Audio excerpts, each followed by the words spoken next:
everybody. Let's see. We got all this set up right. I'm sorry for those of you who are on YouTube and the confusing streams and all that shit. StreamYard started a new thing where you can live stream to both in the vertical view and in the portrait view and the whatevers. And I was like, okay, go ahead, put up both. But then you put up both, and then people are like, I don't know which one. There's two streams. I don't know what's happening. I'm getting all these comments from people like, oh, God. And so then I was like, all right, well, then get rid of the new one. We don't need the fucking vertical, horizontal, what is it, vertical view. And so then I delete that one, and then the whole thing is like, yeah, you did that, and now it's all fucked. So that was that's this past 3 minutes for me. Hello, everybody. Not only are we going to get into some new and interesting information, kind of deeper dive into some of the specifics as to how the reality behind 9/11, or at least how much we know of the reality behind 9/11 was covered up, because there are newish court documents. A great article by Kit Clarenberg I'll be going through that he just put out on the 9/11 cover up. And on a figure who does not get much talk, but was pivotal in the 9/11 cover-up, a man named Philip Zelikow, that I don't think anyone has talked about much. But we'll be getting into that. There's CIA connections. All that's coming up in a few minutes. But I thought I'd start out today, though, spending a little while on the reality of Trump's colonization of Gaza, and we've got new military documents showing how exactly the U.S. is planning to continue the colonization of Gaza, the ethnic cleansing of Gaza. It's now going to be, as you've noticed, done less so with bombs and more so with starvation and just forcing people to live in rubble that they don't have the materials or the ability to fix and rebuild. And there's flooding right now in Gaza. So all these tent cities are now just people up to their waist in water. And it's a true horror show.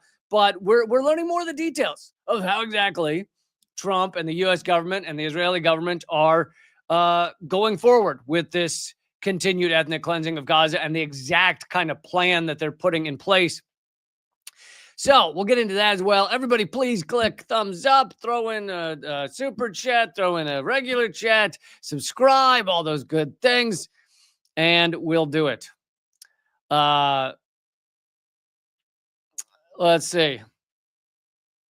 See what people are commenting on. All right, but let's get into this first. So as I covered the other day, but this is a good starter fact, is just that the U.S., it's been rather quiet. Not a lot of talk about this, but the U.S. is building a major new base near Gaza. So obviously that shows that the U.S. plans to have actual U.S., and Israel is kind of a part of the U.S. empire. So it doesn't mean that much to me whether it's U.S. troops or Israeli troops, but the U.S. is building a large base near Gaza to continue their operations and to gear up what actual U.S. troops and U.S. personnel are doing on the ground.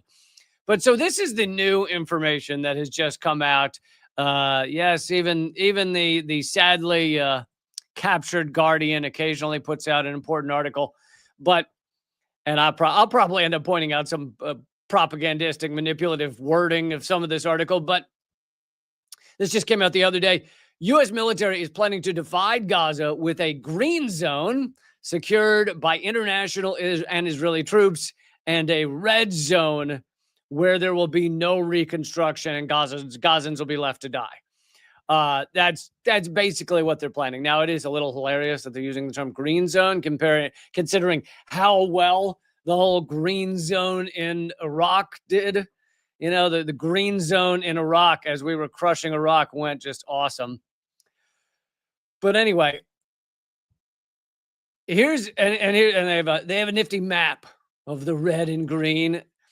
The U.S. is planning for a long-term division of Gaza into a green zone, which will be under Israeli and international military control, where reconstruction would start, meaning where it would be allowed, and a red zone to be left in ruins. Now, hilariously, that is probably one of the key statements in this, the red zone, which is I believe it's 58% is in the green zone because 58% of Gaza has been ethnically cleansed. So that would leave roughly, if my math skills have held up, 42% that is in the red zone left for actual Gazans.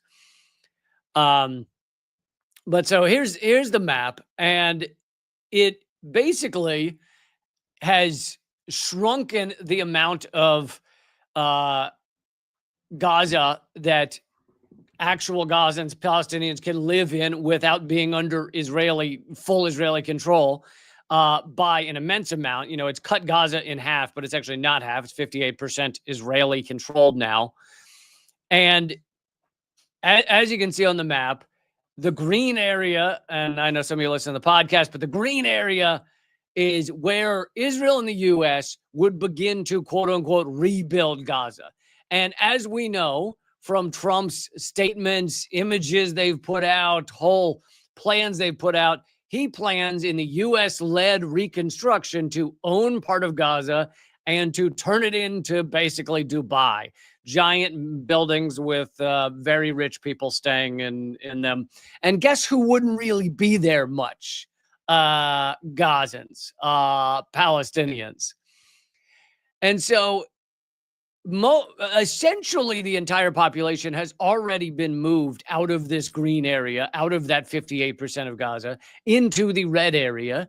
That is where the 2 million or 1.8 million, however many continue to survive. It's tough to know, honestly, but somewhere around 2 million are basically crammed into that red zone where Hamas is still in control, and the buildings are utterly just it's straight up ruins. In fact, I'll jump down to this chart that shows thank you, Dan, for supporting the show. Goddamn right. And Mark Dansky over on Rumble, thank you for supporting the show. The red areas on this map of Gaza, like the dark red, is immense amounts of rubble. The lighter red is just light amounts of rubble. But basically the entirety of Gaza is rubble. And they give amounts here, like the darker red is 40,000 tons of rubble. The slightly less dark red is 30,000 tons of rubble. And as you know or can guess, Gazans and Palestinians can't rebuild, both because they don't have the money, they don't have the materials. Israel won't allow the materials in for rebuilding. But then, perhaps most importantly, if they rebuild something, Israel will likely bomb it eventually, maybe not for a year. Maybe they'll let that building stand for a year. But it's, if they were to rebuild a giant building, they know it's going to be bombed eventually. So foreign forces will initially deploy alongside Israeli soldiers in the east of Gaza, the green zone, leaving the devastated strip divided by the current Israeli-controlled yellow line, according to U.S. military planning documents seen by The Guardian and sources briefed on American plans. So these are internal military documents, which makes this seem more true than just Trump saying something. Trump speaks like he farts. It just comes out and who knows what it actually means. But these are internal military documents that seem that this is likely what the U.S. is doing. Now, as is covered in this article, the U.S., Trump's administration has repeatedly said that all these other countries are going to help. And some of them, that seems quite likely, like the UK or something. But then other ones like Jordan has continually said they have no interest in helping. They have no interest in being part of this. I think they did help shoot down some Iranian missiles that were headed towards Israel, but they're not going to send troops on the ground in Gaza. It seems highly unlikely. So some of it, many people believe, is just Trump's wishful thinking in terms of which countries are going to actually be involved in this. Anyway, the U.S. military plans raise serious questions about Washington's commitment to turning the ceasefire announced last month into an enduring political settlement with Palestinian rule across Gaza. Yeah, if you believed, honestly, that Trump was going to allow, or Trump and Israel were going to allow Palestinian rule in all of Gaza, then you are naive you are so remarkably naive. Of course they're not going to allow Palestinian rule. This is a fucking genocide. Come on, people. Who honestly believes that, oh, we just want peace and then we're going to let them rule themselves? Considering this entire genocide from day one was manufactured by Israel because they wanted to take over a lot of Gaza, because they want to have access to Gaza's oil off in the ocean there, because they want access to the land. Mediators have warned of a situation that is not war, but not peace. And of course, many have pointed out that this so-called ceasefire, there's different terms for it. Some, are saying it's not a ceasefire at all. Others are calling it a zombie ceasefire. But how do you define a ceasefire where it's not a ceasefire? How do you define a ceasefire where Israel is still killing people in Gaza on a daily basis? They've killed like over 1,000 people since the ceasefire went into effect.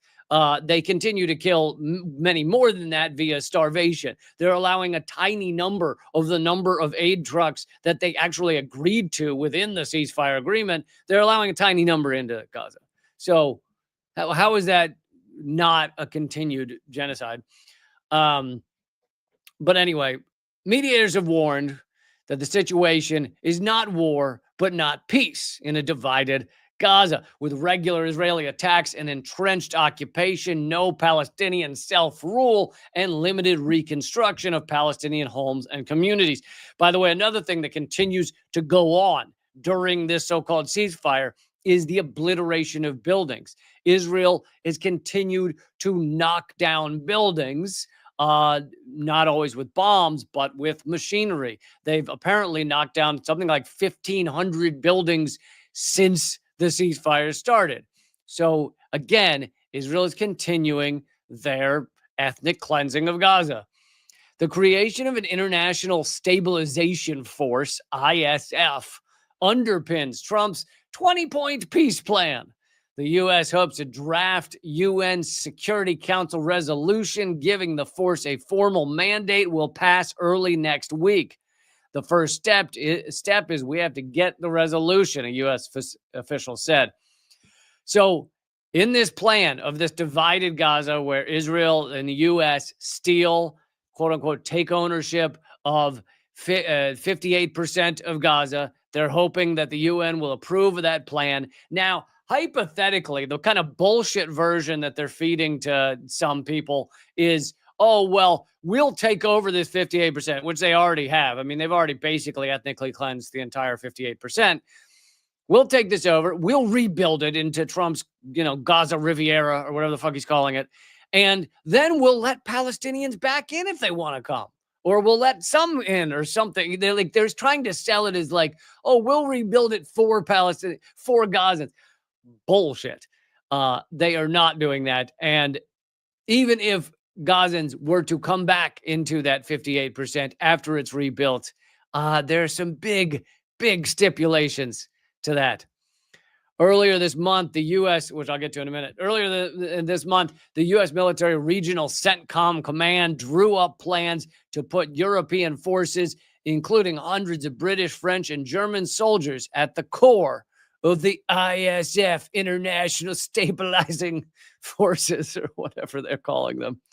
Again, here's this chart of rubble across Gaza, where it is almost entirely rubble.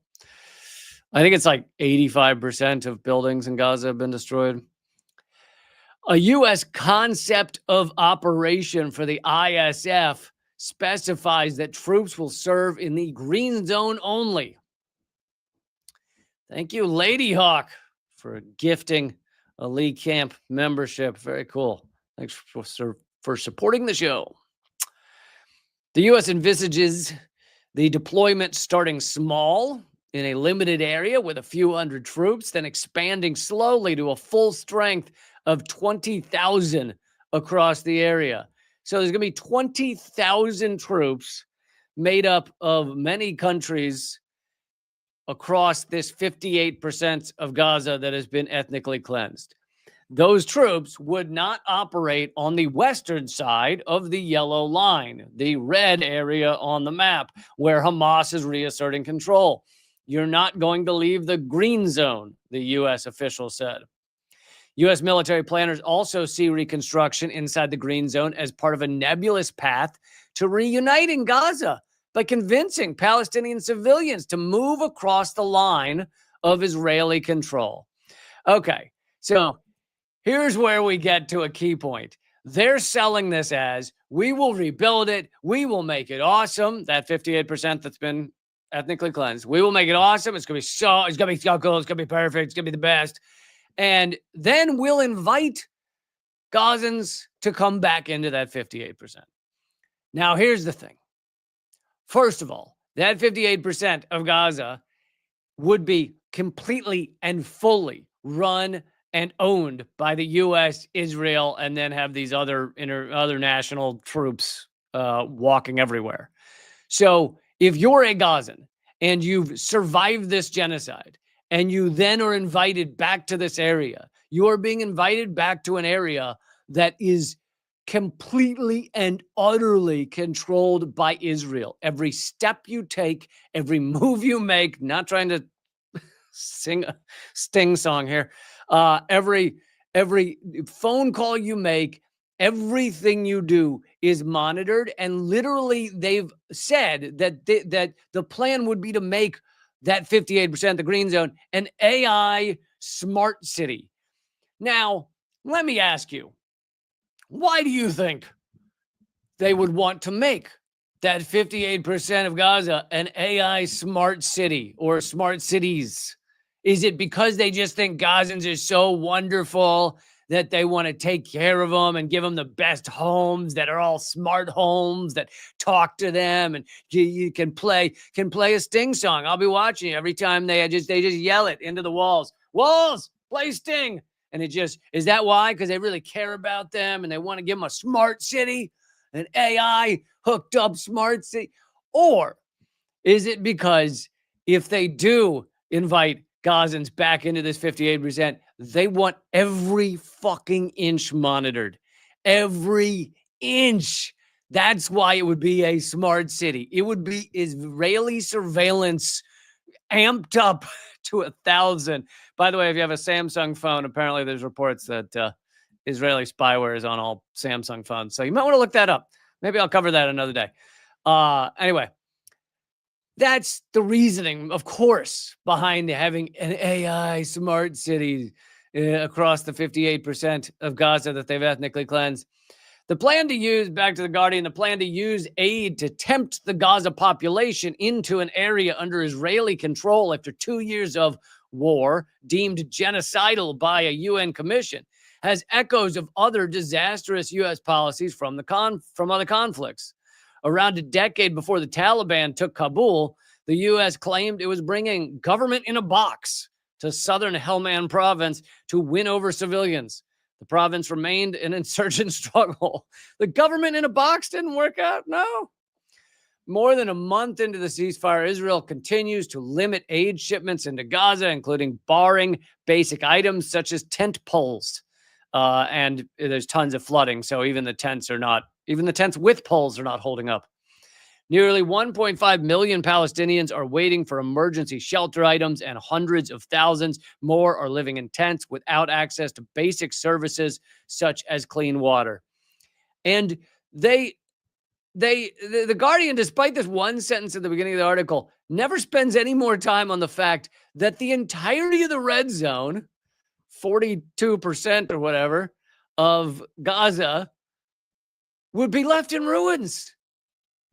Every Gazan is living in ruins.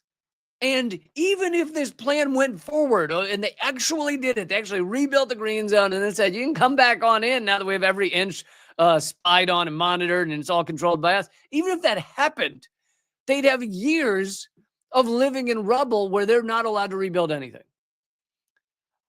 So then there's also the fact, to add to this, that it seems that forcing them to live in rubble for this amount of time in that 42% of remaining Gaza is also part of the ethnic cleansing. They will be offered to voluntarily, quote unquote, perhaps move to other countries. And this is an article from Washington Post back in September of this year. A post-war plan for Gaza circulating within the Trump administration, modeled on Trump's vow to take over the enclave, would turn it into a trusteeship administered by the U.S. for at least 10 years, while it is transformed into a gleaming tourism resort and high-tech manufacturing and technology hub. The 38-page prospectus, seen by the Washington Post, envisions at least a temporary relocation of all of Gaza's more than 2 million population. Yeah, just temporary. You'll be able to come back. Just go to Libya just for a minute. Just see how it feels. Yeah, well, you can come back whenever you want. Of course. Just go and it'll be fine. Either through what it calls voluntary departures to another country or into restricted secure zones inside the enclave during reconstruction. So yes, I don't think I have to tell you all that the idea of voluntarily being ethnically cleansed, fleeing your homeland because a genocide has been perpetrated there. Every building has been collapsed. There is no clean water. There's barely any food, and your children can't survive. And so you're like, yeah, we'll go somewhere else. That's not voluntarily. That is the couldn't be more symbolic to a gun to your head than that scenario. But yes, they will voluntarily go to another country. Here's the AI-powered smart cities. Those who own land that has been turned to rubble would be offered a digital token by the trust, in tons of trust here, tons of trust between all sides in this, in exchange for rights to redevelop their property, to be used to finance a new life elsewhere, or eventually redeemed for an apartment in one of 6 to 8 new AI-powered smart cities to be built in Gaza. Each Palestinian who chooses to leave would be given a $5,000 cash payment and subsidies to cover 4 years of rent elsewhere, as well as a year of food. Sorry we killed most of your family. Sorry we killed your parents and your grandparents and your uncles and your aunts and 2 of your children. Here's $5,000 and 1 month's rent in Libya. Are you happy? Is everything good now? Oh, it's so remarkably dystopian. Called the Gaza Reconstitution Economic Acceleration and Transformation Trust, or Great Trust. Fucking acronyms, man. So painful. The proposal was developed by some of the same Israelis who created and set in motion the U.S. and Israeli-backed Gaza Humanitarian Foundation, the GHF, which was basically mercenaries murdering Gazans as they tried to get food. And it went great. GHF was just a massive success. So these are visuals of this insane plan that's been circulating in the Trump administration. Literally AI images of basically Dubai mapped onto Gaza. And I'm showing on the screen. I'm showing you the wrong article. Sorry. Yeah. So here are the awesome images of what Gaza is going to look like. And hilariously, you can even see out in the water on their little AI images, oil derricks. They're letting you know they'll be stealing the oil. Have no fear. We'll be stealing the oil as this goes. Just in case you were wondering, in case you were concerned we might forget to steal the oil. There's a lot of ins and outs of ethnic cleansing and genocide. And so it could easily slip our mind to steal all the oil. But we want you to know we got a guy on that. He's not going to forget, okay? We will get that oil, as Trump said about Syria, and he said about Venezuela. Back when he wasn't president, he said, if I'd been back president, we would have gotten all that sweet oil. Oh, it would have been so good. So, this is apparently the internal U.S. military plan for Gaza. Continued ethnic cleansing, rebuild the part of Gaza that has already been ethnically cleansed, basically has no Gazans living there. Because if they are living in the quote unquote green zone, then they're liable to be shot at any moment by IDF. And the red zone, where almost the entire population is, would be left in rubble, left to die or maybe voluntarily go somewhere else one day. Okay, so that is the first segment on the U.S. plans for Israel's plan for Gaza.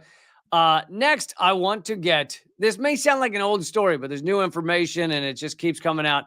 But get to the 9/11 cover-up, new stuff we've learned, new connections to the CIA, and new connections to a man named Philip Zelikow. Before I do that, real quick, I just want to say, everybody, it'd be amazing if you could become a free subscriber, free or paid subscriber at my Substack. I've been putting out more articles there. It's been growing. It's been great to see a bunch of people come over there and check out my stuff. All the articles essentially are free. And so if you just sign up, it really does support my work. And yeah, I have a new article. At some point, I might end up, doing this as a segment on one of the live streams, but I have a new article over there about the connections between Epstein and Israeli intelligence. And these aren't like extensive articles. These are meant to be kind of easy reads. So this one's, 4 minutes long if you were to read it or something like that. So, and a lot of them, I also do the voiceover. So you can also just click play on the voiceover if you're not into the reading. If you don't like the reading, then you can usually click play on the voiceover and just listen to it. But anyway, this is called Epstein and Israeli Intelligence, New Truths Revealed. And that is over at realleecamp.substack.com. And it really does support the show if you just go subscribe over there, because then I can let you know about my work. I'm also on I'm like 20 something on their rising political writers over on Substack worldwide. So hopefully we can do even better than 20. Yeah, why am I not number one, folks? Why are you not doing that for me? realleecamp.substack.com. Okay, so there's that. There's the fact I'm performing in New York City. Coming up December 12th at Cobra Club in Brooklyn with John F. O'Donnell and Anders Lee from Redacted tonight. I hope you will come join me. Come hang out with me. It's not a huge venue. Nice, small club. Should be a really great time. I haven't performed in New York in several years. So the place to get those is, I don't have a thing to put on the screen, but tinyurl.com/Lee Cobra Club. tinyurl.com/Lee Cobra Club. If you also want to support my show, you can also become a member at leecamp.net. That helps a lot as well. You can get a free month at leecamp.net by using promo code LeeCampFree, all caps. And lastly, before I get to that next segment, Eleanor's Zoom event to support Gaza. Every dollar goes to support Gaza and Gazans. And so you really can't lose by supporting this event. It is at artkillingapathy.simpletix, that's TIX.com. And it is Professor Ather Zia and Mohammed Bamia. It's going to be a very cool conversation about a no-state solution towards decolonized futures from Palestine to Kashmir. And Eleanor Goldfield will be moderating. And I think you can. It's 7 p.m. Sorry, I should have missed it. It's 7 p.m. Eastern tomorrow, Tuesday. So grab your ticket for $10. And again, you can't, even if you're not sure if you can make it, you'll be donating that $10 to Gazans. So really can't lose by helping out that event. That's artkillingapathy.simpletix.com. Okay, let's get to it. So this has just come out from Kit Klarenberg, Kit Klarenberg, always doing great work. One of the best investigative journalists out there's. Out there's one of the best, one of the best investigative journalists out there's. Every once in a while, my trailer park inside me comes out. I never did grow up in a trailer park, but you know, it's still there. I think when you're Southern, if you grow up in the South, we all got a little trailer park in us. Court filing exposes 9/11 cover-up. The April 2023 release of a bombshell court filing by the Office of Military Commissions, which concluded at least 2 of the alleged hijackers were CIA assets, having been recruited via a liaison relationship with Saudi intelligence. The same document offers illuminating insight into how the 9/11 Commission buried this, among other inconvenient truths. Central to the cover-up was Commission Chief Philip Zelikow. Now, I've got a tangential, weird connection to Philip Zelikow. I was at UVA. I went to University of Virginia for my college degree, University of Virginia, and my college girlfriend, the last year I was there, was like the Philip Zelikow's star student. He was a professor in like the political, socio-political, whatever classes, whatever department.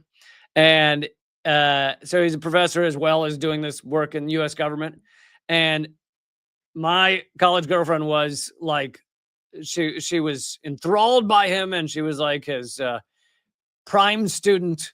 So I heard a lot about Philip Zelikow, but then it had nothing to do with the U.S. government. It was just, what this amazing professor, And anyway, turns out at almost that same time, because 9/11 happened while I was in college that year, the year I was dating this girl, my senior year at University of Virginia. And so like 9/11's happening. Philip Zelikow, little did I know, is involved in the cover-up and was also a professor at University of Virginia. Oh, I failed to say, maybe I didn't want to say, I failed to say that part of the other reason I felt I should do this segment about the 9/11 cover-up was the other day on the last live stream, Friday, I threw out, I think it was one sentence, and I hate getting things wrong, but I threw out one sentence where I was talking about Larry Summers. New emails have come out showing just how close he was with Jeffrey Epstein. Larry Summers was Barack Obama's Secretary of Treasury and et cetera, head of Harvard for a while. Anyway, and so we were talking about that. That was really the story. All of that's correct. But I threw in one sentence where I said he was also pivotal in the 9/11 cover-up. I was weirdly, brain fart, confusing Larry Summers with Philip Zelikow. So I also wanted to bring you this segment to say, I got that wrong, and here's the truth. But it was just one sentence. It's not like I did a whole segment on it. And I apologize for having a sentence wrong. I'm not sure why I made that mistake. But anyway. So central to the cover-up was Commission Chief Philip Zelikow. Commission investigator Dana Leisman, dubbed CS2 in the filing, because they don't use their actual names, told representatives of the Office of Military Commissions, the legal body overseeing the prosecution of 9/11 defendants, Zelikow consistently sought to blunt inquiries into Saudi involvement with the hijackers. Leisman was formerly charged with investigating the possible link between Riyadh and the 9/11 attacks, but Zelikow was determined she would not succeed. Now, we're going to keep getting deeper into this, but already you know some important facts, which is they're trying to cover up the connection between Saudi Arabia and 9/11, but also it was mentioned in the first paragraph that these, at least a couple of them, were CIA informants. So the CIA at minimum knew what was happening. At maximum was somehow involved, but minimum knew what was happening. And so you see those two things and you go, is this some sort of connection between Saudi Arabia and the CIA and 9/11? Like a three-way there, some sort of menage a trois 9/11? Thank you again, Mark Dansky, for supporting the show. Mark Dancy says Zelikow introduced the concept of political myth to explain how shared narratives and collective memories influence decision-making and perceptions of possibility among leaders and the public. Thank you, Mark. I didn't know that. Anyway, so he's blocking Leisman's efforts to uncover the connections between Saudi Arabia and 9/11. He blocked Leisman's request to conduct interviews with certain individuals of interest and obtain documents that could shed light on Riyadh's foreknowledge of, if not active participation in, 9/11 and the CIA's by extension. More widely, Zelikow had exclusive control over who the commission did and did not interview and on what topics, strictly limiting which witnesses were grilled and the evidence heard. And what was I going to say? I can't remember. Anyway, Leisman was fired by Zelikow in April 2003. So she's trying to get to the bottom of this, and he doesn't want that. And he's basically running the 9/11 Commission. So he fires her. Elsewhere in the filing, Bill Clinton's counter-terror czar, Richard Clarke. You might remember Richard Clarke not long after 9/11, like within a year or two, he was on, 60 Minutes saying, kind of being a whistleblower about how much they knew was going to happen. And it did not look very good for the Bush administration when Richard Clarke started speaking out. Might even have been within months, but it was definitely like a year later or something. I remember what I wanted to add earlier, which is also the thing we knew like within weeks of 9/11 was that the Bush administration, the U.S. government had been flying all the other bin Laden family members out of the country when no flights were allowed, right? For those of you too young to remember, after 9/11, for like a day or two, several days, there are 0 flights across America. The skies are empty. Not a flight moving. And yet there were flights just to get the bin Laden family out of the country. Now, the bin Laden family is a lot of different things. It's not just Osama bin Laden. It was Osama bin Laden's father was this powerful oil magnate in Saudi Arabia. So there's all factions of his family that are not, involved with the Mujahideen and et cetera in Afghanistan, but still not a good look running around flying bin Ladens out of the country. Okay, so Richard Clarke, who has long charged that the CIA had a relationship with some of the alleged hijackers, told investigators Zelikow was explicitly selected by George W. Bush's National Security Advisor, Condoleezza Rice, to prevent damage to the Bush administration by blocking the commission's line of inquiry into the Saudi connection. The Saudi-led effort to penetrate al-Qaeda may have been organized by high-level employees at the CIA, and most of the records of the top-secret mission were destroyed in an effort to cover up the operation. Tellingly, Clarke relayed how after he expressed his opinion, the CIA was running a false flag operation to recruit the hijackers publicly. He was running it. After he said it publicly, he received an angry call from George Tenet, CIA director, during 9/11. Despite his wrath during the phone call, Tenet did not deny the allegation. Initially, the Bush administration vehemently rejected mass public demand for an official investigation into 9/11. So they were trying to they didn't want people digging around. It was not until November 2002, the commission was begrudgingly established at long last. Its initial chief was Henry Kissinger, because there's no one more trustworthy than Henry Kissinger. But he resigned within mere weeks due to conflict of interests. And apparently, it's not that he cared about conflict of interest. It's that the 9/11 widows or family members that wanted answers got a meeting with him because they had some political power. They got a meeting with him and they said, tell us about your how you've had Saudi Arabians, particularly individuals with the last name bin Laden, as your clients. And Kissinger got very angry and basically left the meeting and then stepped down as the he didn't like people looking into his shit either. Zelikow had a panoply of conflicts of interest of his own, some of which were well established at the time. Others only emerged when the commission was underway. For one, he enjoyed a long-running relationship with Condoleezza Rice. Oh, what kind of relationship?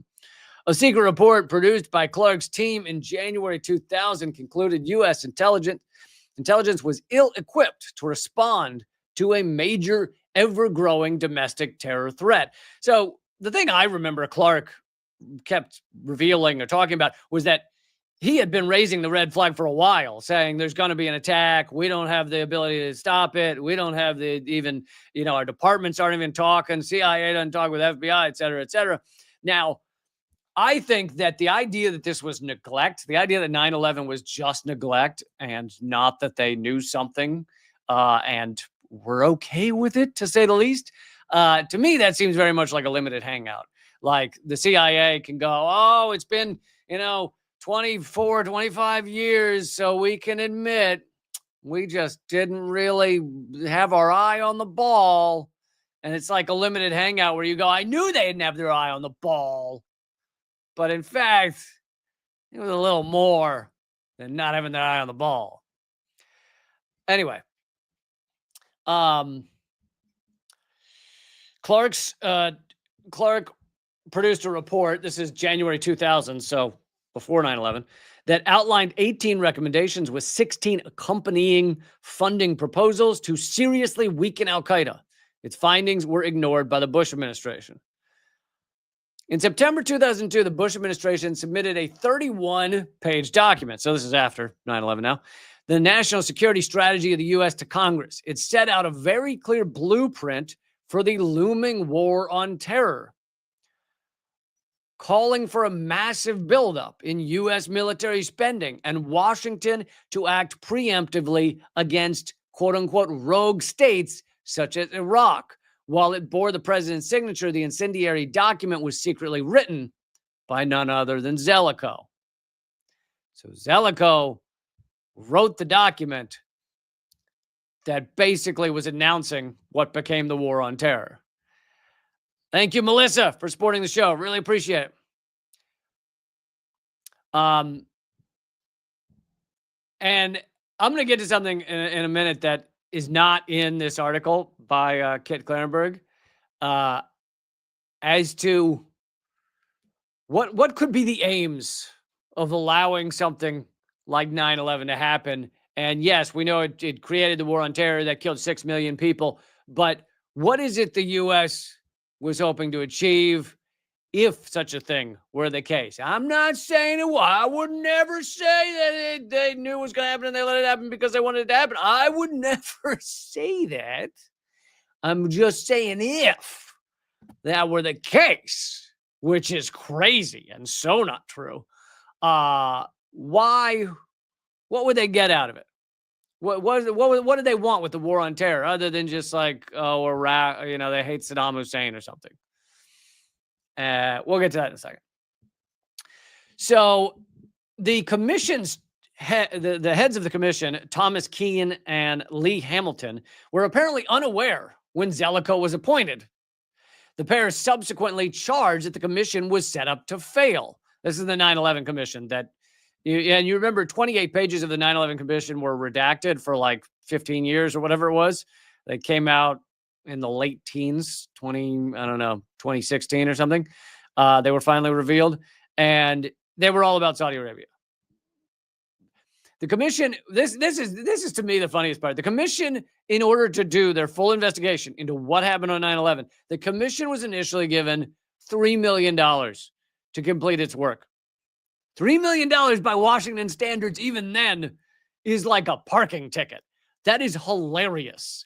And Kit Klarenberg throws in here, by contrast, a probe that was going at the same time about Space Shuttle Columbia's crash, in which 7 people died, that probe had $50 million. So the probe into 9/11, $3 million. The probe into Columbia's crash, $50 million. That same month, 3 months into the 16-month-long probe, and before a single hearing had even been convened. Oh yeah, this is an amazing fact, an amazing tidbit as well. So nothing had been convened. The probe's going on, 9/11 Commission probe's going on. They don't know, right, what it's going to say. They've not come out with any conclusions. They're barely getting into the depth of the investigation.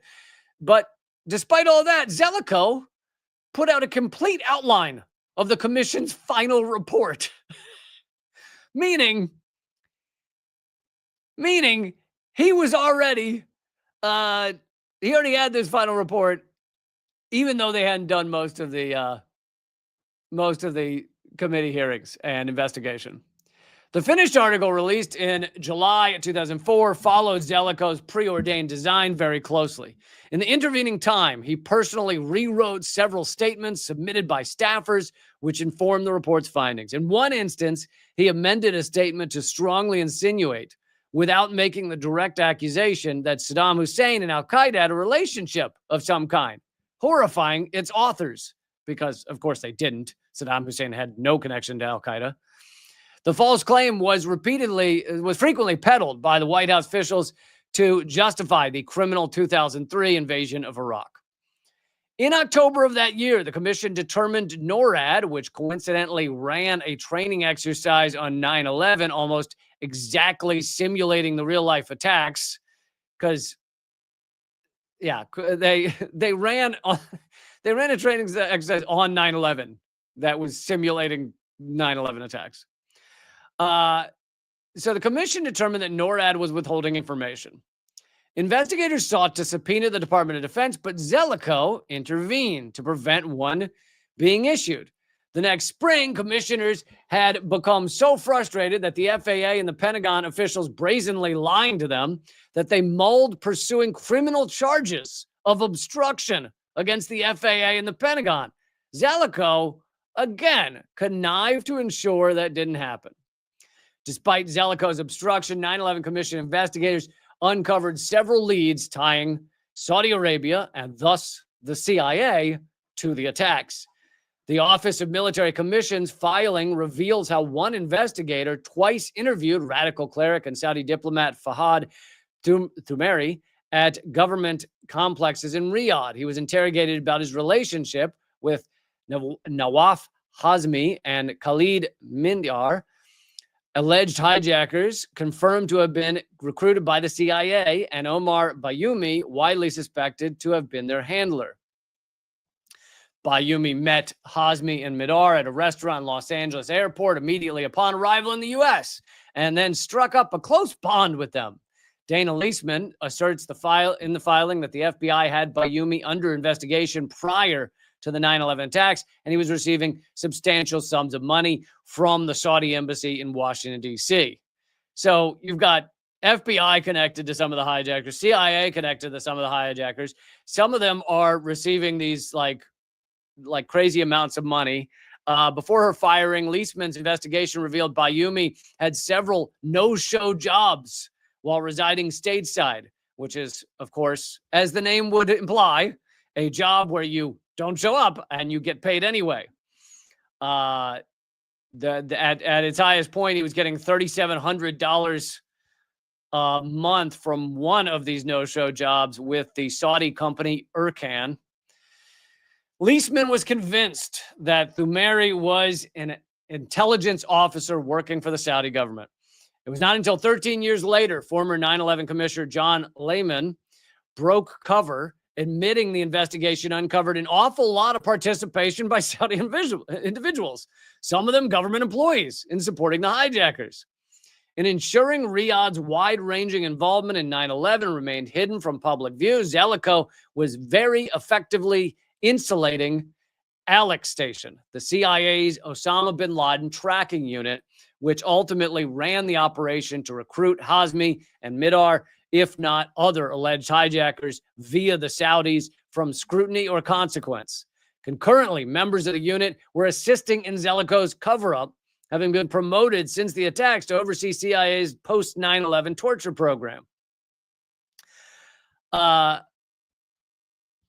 A lot of connections here between CIA, Saudi Arabia, and 9/11. And I'm going to give you one final connection here in a second that is not in this article, nor is it in anything I've seen on this, nor is it in Tucker Carlson's analysis. I don't know. No one seems to really want to touch it, but or most people don't want to. This fraudulent narrative endures today. I mean, the fake one we get from the mainstream media, they're talking, Kit Klarenberg's talking about. It endures today, unquestioned by news outlets and much of the public. Universal mainstream omerta on the court filings' explosive contents amply indicates the 9/11 cover-up remains in place, with the media active conspirators. Since the commission report's release, Zelikow has largely faded into obscurity. The many public controversies about his role as executive director forgotten. In November 1998, Zelikow co-authored an article so this is several years before 9/11, right? For the Council on Foreign Relations, Journal Foreign Affairs. In it, he predicted a devastating terror attack in the U.S. in the near future, such as the World Trade Center's destruction. And he says, quote, such an act of catastrophic terrorism would be a watershed event in American history. Like Pearl Harbor, this event would divide our past and future into a before and after. That was Zelikow writing 3 years before 9/11. It's fucking creepy, man. But here's the little aspect of it that even in the people that are willing to cover this, you don't seem to hear this. And, I know I sound like a broken record, but sometimes there's a reason for it. What is it the U.S. got out of 9/11? Well, let's for sake of argument, for a moment, pretend that the U.S. government had no idea 9/11 was going to happen, and then it happened. They still got stuff out of it, right? That's shock doctrine. Shock doctrine is you wait around for shit to go down, and then you use it. And so, what did they get out of it? If whether they knew about it or didn't know about it, or had a part in it or didn't have a part in it. And what they got out of it, we know from Wesley Clark about the 7 countries in 5 years. We have invaded or destroyed or attempted to destroy all 7 of those. The only one that remains strong is Iran. And all of that, all those dots connect very well to the defense of the petrodollar, to the defense of the American currency, which, if the petrodollar stopped and the U.S. dollar was no longer the reserve currency of the world, then our $37 trillion debt would mean that the U.S. would come crashing down quickly. The U.S. dollar would be meaningless overnight if those two things stop, petrodollar and reserve currency. We are just about the only country that can print as many dollars as we want, and they don't lose much value. And so, as I've said many times with Venezuela, just apply that same logic to these other countries, to Iraq, Iran. We haven't succeeded in Iran, but the aim is the same. Syria, Libya, and there are others, but those are maybe the biggest ones. And we need, if we're looking in the 90s, you picture the U.S. ruling elite, these fucking parasite sociopaths, and they're looking at pieces of paper saying, how do we protect the petrodollar? And what do they come up with? They come up with, well, we need to make sure that these countries with a lot of oil don't drop the U.S. dollar or don't pump oil. Those are the 2 options. And in order to do that, you can try and make deals with them, right? We tried to make deals with, we made deals with Gaddafi for a little while. We made deals with Saddam Hussein for a little while.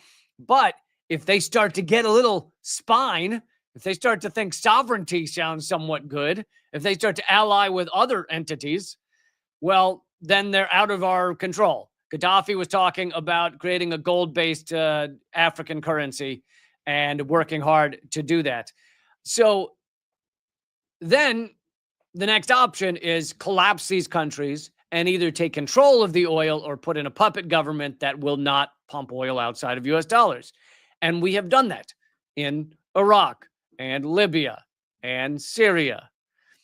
Syria took a little longer, but we ultimately succeeded. And with Venezuela, we haven't succeeded in collapsing them. They're strong people, and they've done an amazing job of resisting the U.S. economic war on them.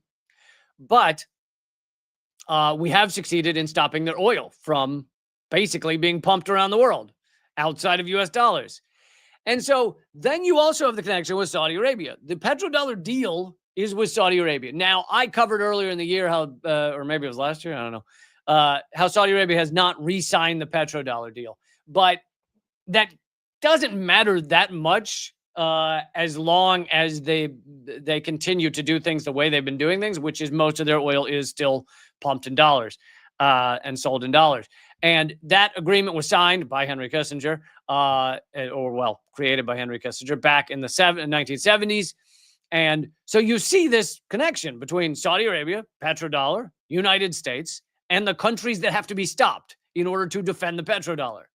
And was this a U.S. plan from the beginning to work with Saudi Arabia to create a casus belli to be able to destroy Iraq and Syria and Libya and so many others? Or was this a plan by Saudi Arabia to fund these hijackers, and the U.S. was kind of like, wouldn't be the worst thing in the world to have a Pearl Harbor we could use? So I feel like you get to choose between those two things, because the third option, the one they really want you to believe, which is the U.S. had no idea this was coming, that's kind of out the window when you have CIA informants, you have FBI informants, all as part of the hijackers. The idea that we didn't know is kind of out the window. There's also the fact that the stock market trading, clearly a lot of people knew what was about to happen. Thank you again, Mark Dansky, for supporting the show over on Rumble. Okay, so that is the show. I'll just throw this in here. There's not really much to say about it, but Trump has done a 180 on the Epstein files, but many people say it's simply because he knows they're coming out anyway, because Congress now has enough votes to put them out.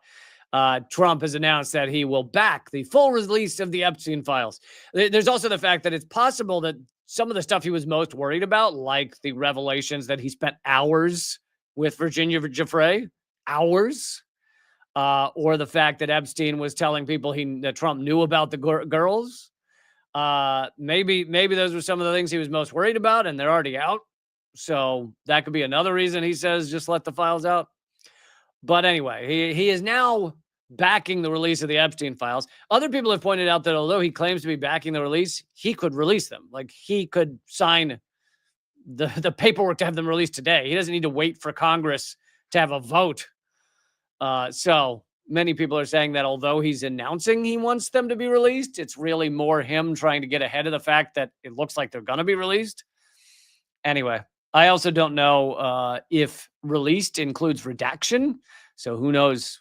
You may get more of the Epstein files and they're redacted in such a way that you kind of really don't know what's going on. I don't know. Okay, I will be back with you Wednesday at, I think we both have a Government Secrets. I think it'll be a Government Secrets in the morning and a Wednesday live stream, 3 p.m. Eastern, noon Pacific. Also Friday, 3 p.m. Eastern.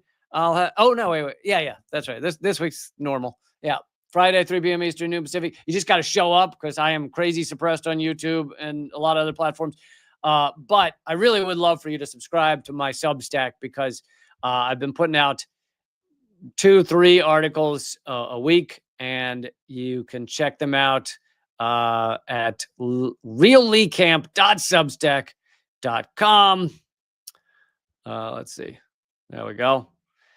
And thank you to everybody who's a member on Locals. You honestly make this show possible. I couldn't do it without you. I'm barely hanging in there with all the suppression, but you guys are heroes. And what else I got for you? December 12th in New York City. I hope you'll attend the show. tinyurl.com/Lee Cobra Club. Also, Eleanor Goldfield's Zoom event, 7 p.m. tomorrow night. That's artkillingapathy.simpletix.com. See you Wednesday. Keep fighting.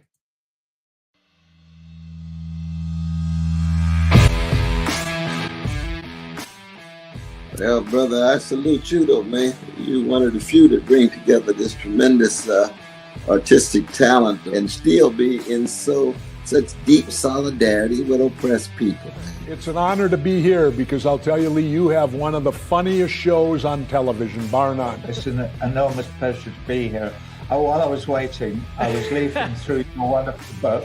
The same to you. I love your show. Be happy to come back anytime. Lee, this is one of the great honors of my long career, just to be in the same earth with you. I'm sure. We're just so blinded. We have so many blinders on because our society doesn't want us to know things.